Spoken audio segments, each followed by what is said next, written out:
Vamos falar hoje de um dos maiores fenômenos da internet, um movimento que promete nada menos que transformar vidas, liberar superpoderes e, para alguns, até resgatar a masculinidade.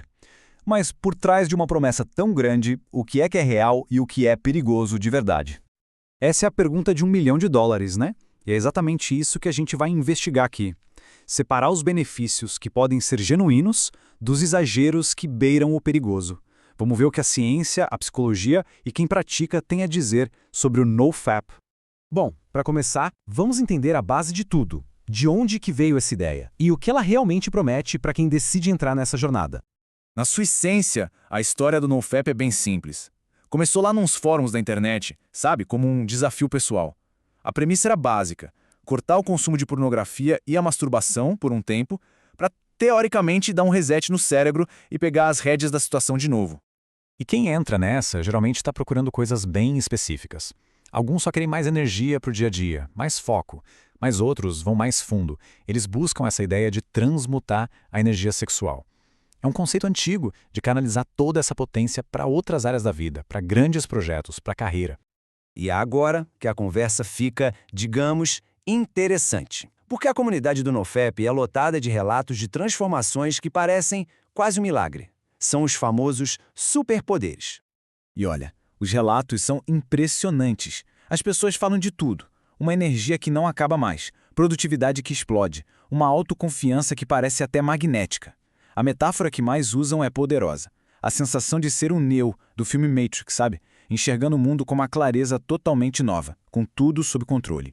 E essa ideia não é de hoje, não. Esse pensamento, que ficou famoso com o Napoleão Hill no livro Pense e Enriqueça, é um dos pilares do movimento. É a crença de que a energia sexual, se não for dissipada, pode virar genialidade, ambição, sucesso. É uma promessa gigantesca, né? E é isso que alimenta toda essa empolgação. Ok, diante de promessas tão extraordinárias, superpoderes e tudo mais, a pergunta que não quer calar é: tá, e a ciência? O que os médicos e os estudos têm a dizer sobre isso tudo? Vamos aos fatos. Afinal de contas, esses superpoderes todos têm alguma base no nosso corpo, na nossa fisiologia? Ou será que essa experiência pessoal não se sustenta quando a gente coloca a ciência na mesa? Pois é, a ciência meio que joga um balde de água fria nesse hype. Urologistas como o Dr. Petrônio Melo e a Dra. Rena Malik são bem claros. Não existe prova de que a abstinência aumente a testosterona de forma duradoura. E o pior, se abster por tempo demais, mais de 5 dias, pode na verdade prejudicar a fertilidade porque aumenta os danos no DNA do esperma. Então, o ponto principal que os especialistas batem na tecla é que o foco da discussão parece estar no lugar errado. O problema, na maioria das vezes, não é o ato em si, que é natural do corpo, mas sim o consumo compulsivo do conteúdo, ou seja, da pornografia. E a neurociência explica o porquê. Pensa assim, a pornografia dá um pico gigante artificial de dopamina no cérebro, que é o neurotransmissor do prazer. Com o tempo, o cérebro se acostuma a essa overdose e começa a precisar de estímulos cada vez maiores. A vida real, um relacionamento real, simplesmente não consegue competir. A abstinência, nesse caso, funciona como um reset, permitindo que o cérebro se recalibre e volte a sentir prazer com o que é normal. Mas e aquela sensação de superpoder, então? De onde ela vem? Segundo especialistas como o Dr. K, ela é real sim, só que a origem dela é psicológica. A sensação de poder vem de finalmente conseguir controlar um impulso que antes parecia incontrolável. É o poder da autodisciplina em ação. É sentir que se está no comando de novo. Mas nem tudo são flores. O movimento também tem um lado bem obscuro. Um lugar onde a busca pelo autocontrole pode virar uma obsessão e causar muito sofrimento. Essa citação da Dra. Rena Malik é pesadíssima. Ela aponta para uma cultura de pressão e de vergonha dentro de muitas comunidades de NoFap. Uma recaída, que às vezes é algo como uma poluição noturna, um processo totalmente natural do corpo, é vista como uma falha moral e isso gera uma culpa gigantesca. E os riscos para a saúde mental são sérios. Essa busca pela perfeição cria um ciclo de ansiedade e culpa.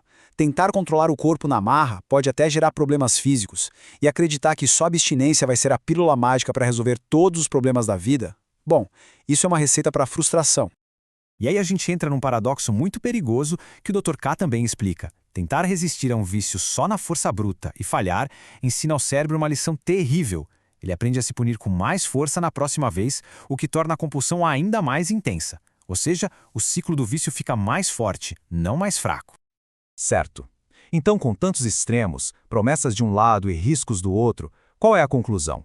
Onde é que fica o equilíbrio entre uma revolução pessoal e o risco de um culto moderno? A resposta, ao que tudo indica, está na moderação. Em vez de uma guerra total contra um ato natural, o foco talvez devesse ser em combater o uso compulsivo da pornografia. Em vez de ficar buscando superpoderes místicos, o objetivo pode ser simplesmente construir um autocontrole saudável. E, talvez o mais importante, trocar a pressão de comunidades online por conexões humanas, reais e autênticas. No final das contas, a visão dos especialistas é clara. O alvo não deveria ser o corpo e suas funções naturais. O alvo deveria ser o hábito digital que pode, sim, distorcer a nossa percepção da realidade e prejudicar nossa capacidade de criar conexões genuínas com outras pessoas. A busca por desenvolvimento pessoal é totalmente válida, mas é preciso tomar muito cuidado para não substituir um comportamento compulsivo por uma nova obsessão com pureza e autocontrole. E aí fica a pergunta final para a gente refletir. O objetivo é uma evolução de verdade ou é só trocar uma obsessão por outra?